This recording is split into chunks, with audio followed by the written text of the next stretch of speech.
nggak sih Anda kayak kedorong ikut lari gitu aja, cuma karena semua orang di sekitar Anda lagi lari? Iya, iya. Mungkin bukan dikejar banteng beneran ya, tapi rasanya tuh mirip kan. Dorongan kuat buat ikut arus gitu. Pengen jadi bagian dari kelompok. Betul banget. Nah, pembahasan mendalam kita kali ini, kita bakal kupas tuntas bab 3 dari buku Mind Over Money. Ini ngebahas gimana kebutuhan dasar kita buat merasa diterima, naluri kawanan istilahnya, bisa ngacauin keputusan finansial kita. Seringkali tanpa kita sadar ya. Iya, itu dia. Sering nggak sadar sama sekali. Kita bakal bongkar konsep kayak zona nyaman finansial, terus gimana kalau kita keluar dari situ, itu bisa bikin stres berat. Sampai sabotase diri sendiri ya. Betul, sampai kita nyabotase diri sendiri atau malah ikut-ikutan dalam ya kegilaan massal kayak gelembung pasar gitu. Jadi misi kita kali ini, ya bantu Anda ngenalin naluri ini, biar Anda yang pegang kendali atas uang Anda, bukan malah sebaliknya. Oke, mari kita mulai dari akarnya dulu ya. Manusia itu kan makhluk sosial. Itu udah bawaan dari lahir. Iya, Ribuan tahun lalu, bertahan hidup itu ya artinya diterima sama suku. Harus jadi bagian dari kelompok. kalau nggak, Nah, kalau diusir, ya sendirian. Dan sendirian di alam liar zaman dulu itu, wah, hampir pasti mati kan? masuk akal. Jadi naluri untuk diterima, untuk jadi bagian dari kawanan, itu tertanamnya super dalam. Ketakutan diasingkan secara sosial itu masih jadi motor penggerak kuat di balik banyak perilaku kita hari ini. Termasuk soal uang juga ya. Banget. Yang menarik nih, ketakutan ini nyambung banget sama yang namanya zona nyaman finansial. Ah, ya. Financial comfort zone. Ya, ini kayak semacam pagar nggak kelihatan gitu ya yang ngelilingin kehidupan finansial kita. Seringnya dibentuk sama pengalaman keluarga kita atau lingkungan tempat kita gede. Betul. Zona ini nih yang nentuin berapa banyak uang, gaya hidup kayak gimana, yang rasanya tuh normal dan aman buat kita. Betul sekali. Dan bahayanya nih, zona nyaman ini bisa jadi kayak langit-langit kaca. Jadi ngebatesin potensi kita buat berkembang. Atau sebaliknya, jadi kayak lantai dasar yang lengket banget, susah ditembus kalau kita mau bangkit dari kondisi sulit. Otak kita tuh paling rileks kalau kita ada di dalam batas-batas ini. Oke. Nah, yang jadi masalah, ketika status finansial kita berubah drastis, entah tiba-tiba dapat rejeki nomplok, atau malah amit-amit bangkrut, bagian otak kita yang lebih primitif, otak hewan kita lah istilahnya, langsung bunyiin alarm. Alarm bahaya gitu. Kenapa begitu? Bukannya kalau dapat uang banyak harusnya seneng ya? Nah, buat otak rasional kita, iya senang. Tapi buat otak hewan yang fokusnya cuma bertahan hidup, perubahan besar itu sama dengan ketidakstabilan, sama dengan ancaman. Oh gitu. Akibatnya, bisa muncul dorongan bawah sadar yang kuat banget buat balik lagi ke normal, ke zona nyaman tadi. Gimana bentuknya? Ini bisa muncul dalam bentuk perilaku sabotase diri yang aneh-aneh. Demi ngembaliin rasa aman dan keseimbangan, meskipun secara finansial itu jelas-jelas ngerugiin. Wah, ini ngingetin saya sama cerita Ted Junior sama truk tuanya di buku itu. Ah iya, si Ted Junior. Truknya kan harganya cuma $800, tapi butuh perbaikan besar. Ujung-ujungnya biaya perbaikannya bengkak sampai $6.700. Gila ya? Orang waras pasti mikir, kenapa nggak beli truk bekas lain aja seharga $7.500 gitu kan? Nah, itu dia. Secara logika, beli truk lain yang lebih masuk akal. Tapi buat Ted waktu itu, ngeluarin $7.500 buat truk itu rasanya asing. Di luar zona nyamannya dia. Aneh ya? Anehnya, ngabisin $6.700 buat benerin rongsokan seharga $800, itu justru rasanya lebih aman buat dia. Itu cara bawah sadarnya buat tetap ada di dalam batas finansial yang familiar. Boros sih, tapi secara emosional, nyaman. Itu sabotase diri klasik, demi jaga keseimbangan internal. Gila juga ya, gimana otak kita bekerja. Ada lagi contoh ekstrimnya, kisah si Brad. Oh ya, Brad. Dia sukses besar kan, penghasilannya jauh banget di atas keluarga dan teman-temannya.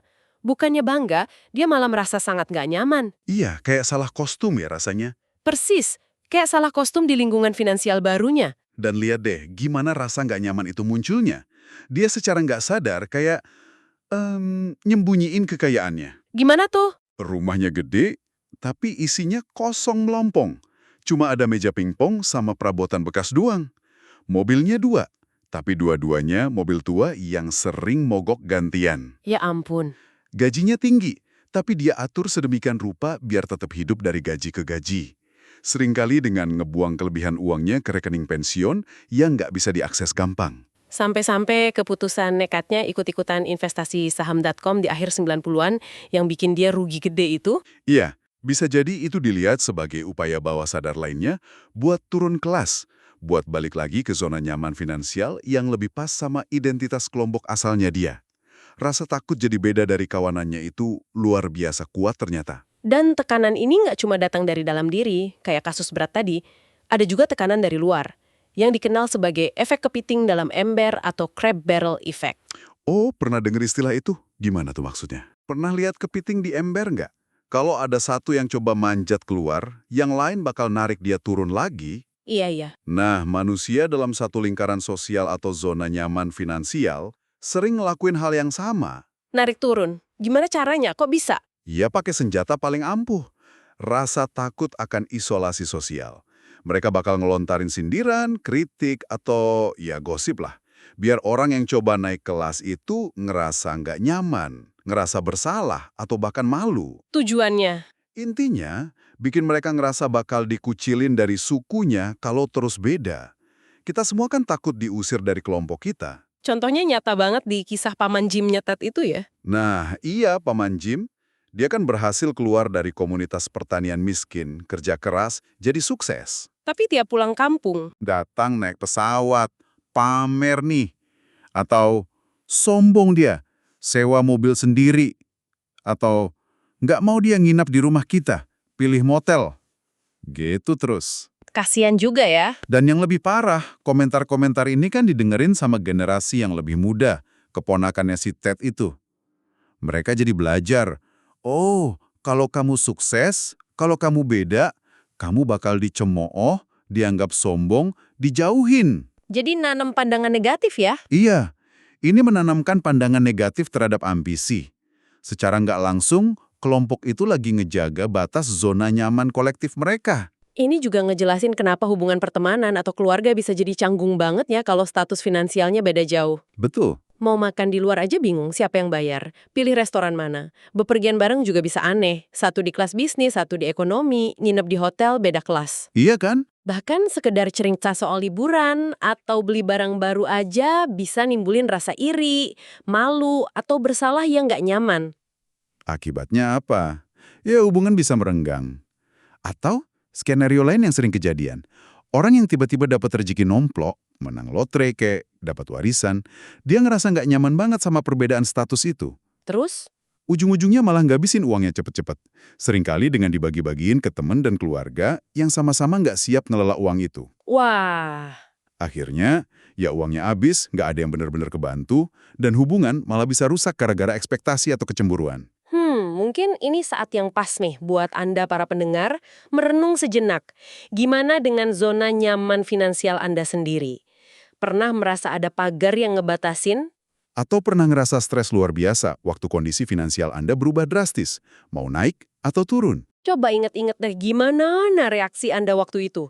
Ada pola yang mulai Anda kenali nggak setelah dengar ini semua? Nah, rasa nggak nyaman individu pas keluar dari zona nyaman ini ternyata bisa nular dan nyiptain fenomena kelompok yang luar biasa. Ini bawa kita ke pembahasan soal gelembung pasar atau market bubbles. Biasanya kita dengar gelembung pasar itu gara-gara serakah ya, orang jadi serakah pengen cepet kaya. Tapi sumber kita ini punya pandangan agak beda kan? Betul. Seringkali pendorong utamanya itu bukan serakah murni, tapi justru rasa takut, ketakutan ketinggalan, atau yang populer disebut FOMO. Oh, FOMO ya? Iya, mirip kayak kuda di padang rumput yang panik ikut lari pas lihat kuda lain lari, takut ditinggal sendirian. Investor juga gitu, takut ketinggalan kereta keuntungan yang lagi ngebut. Lihat orang lain untung jadi pengen ikut ya? Persis. Ngelihat tetangga, teman, atau bahkan orang asing jadi kaya raya dari suatu investasi, itu micu rasa sakit dan penyesalan. Contoh paling gila dan sering disebut itu tulipomania di Belanda abad ke-17 ya. Ah ya, tulipomania. Bunga tulip yang baru datang dari Turki tiba-tiba jadi simbol status paling hits. Harganya meroket nggak karuan. Nggak masuk akal ya? Semua orang, dari bangsawan sampai tukang sepatu, ikut-ikutan beli umbi tulip. Ada catatan satu umbi langka jenis Semper Augustus ditukar sama tanah 12 hektar. Waduh. Ada lagi yang dijual seharga ribuan florin plus kereta baru dan 2 kuda. Benar-benar di luar nalar kan? Bayangin aja, umbi bunga diperdagangin di bursa saham Amsterdam. Orang-orang rela ninggalin kerjaan mereka cuma buat spekulasi tulip. Yakin harganya bakal naik terus. Tapi nggak selamanya ya. Tentu aja, pesta itu nggak berlangsung selamanya. Begitu beberapa orang mulai sadar, terus ngejual, kepanikan nyebar kayak api. Harga langsung anjlok dan banyak yang bangkrut dalam sekejap. Ini klasik FOMO massal. Dan pola ini terus berulang kayaknya ya. Gelembung.com akhir 90-an, gelembung properti sebelum krisis 2008, rasanya mirip-mirip. Iya, polanya mirip. Ada konsep menarik namanya relative deprivation. Studi pemindaian otak oleh Dr. Reed Montague menunjukin kalau ngelihat orang lain dapat untung lebih gede dari kita, itu ngaktifin bagian otak yang sama kayak rasa sakit fisik atau penyesalan. Oh, menarik itu. Rasa sakit ketinggalan inilah yang dorong kita ambil resiko lebih gede, ikut-ikutan masuk pasar yang udah panas, biar nggak ngerasa kalah. Peran yang disebut pakar juga nggak bisa diremehin nih. Orang cenderung ikut arahan broker, manajer investasi, analis, karena dianggap lebih tahu. Padahal, Seringkali mereka sendiri juga cuma ikut arus, atau bahkan belum sepenuhnya paham resiko instrumen baru yang kompleks, kayak kasus kredit default swap sebelum 2008 itu. Ekonom Charles Plot bilang, biasanya ada pemimpin yang kita anggap tahu, mereka masuk agresif, terus semua ikut. Tapi bisa jadi itu gelembung. Investor momentum juga memperparah. Mereka beli karena harga naik, jual karena harga turun, murni naluri kawanan. dan kerentanan kita sama gelembung ini seringkali diperkuat sama isu pribadi kita ya. Contohnya Ruth, klien yang diceritain di buku itu, yang rugi besar di gelembung.com. Iya, Ruth. Dia kan tumbuh miskin, selalu ngerasa beda.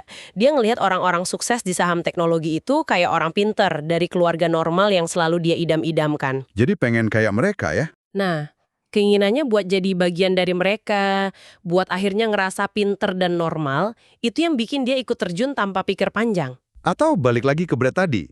Pas puncak gelembung properti, dia ketemu makalar baru di pesawat. Makalar ini semangat banget cerita baru jual bisnisnya. Semua uangnya dibeliin tanah. Yakin setahun lagi harganya berlipat. Kalimat saktinya apa tuh biasanya? Kata kuncinya, ini pasar yang benar-benar baru katanya. Properti itu pasti naik terus. Investasi terbaik saat ini. Kalimat-kalimat kayak gini sering jadi penanda puncak gelembung loh. Selain gelembung pasar, naluri kawanan juga bikin kita jadi sasaran empuk penipuan investasi ya, terutama skema Ponzi. Ah, iya, skema Ponzi. Mekanismenya sederhana tapi mematikan. Gimana tuh? Prinsipnya, si penipu ini bayar keuntungan ke investor lama pakai uang dari investor baru yang masuk, bukan dari hasil investasi beneran. Oh, gali lubang tutup lubang ya. Persis. Sistem ini pasti ambruk kalau aliran investor baru berhenti atau kalau banyak investor lama mau narik uang barengan. Nama Ponzi sendiri diambil dari Charles Ponzi, penipu legendaris tahun 1920-an kan ya? Iya, betul. Dia janji untung 50% dalam 45 hari dari jual beli kupon pos internasional. Tapi daya tariknya bukan cuma janji untung fantastis aja kayaknya. Benar banget. Penampilan Ponzi yang necis, senyumnya yang meyakinkan, itu penting. Kayak kata buku itu, siapa yang mau kasih uang ke orang yang kelihatan khawatir? Iya juga ya. Kepercayaan dibangun karena investor awal beneran dibayar. Mereka cerita ke temen, kabar nyebar, terus orang berbondong-bondong ikut.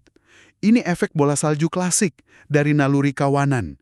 Sampai akhirnya dibongkar koran Boston Post. Skema Ponzi terbesar sepanjang sejarah tentu aja Bernie Madoff ya. Oh, Madoff, itu gila sih. Berjalan puluhan tahun, nipu miliaran dolar. Dan lagi-lagi naluri kawanan jadi kunci suksesnya dia.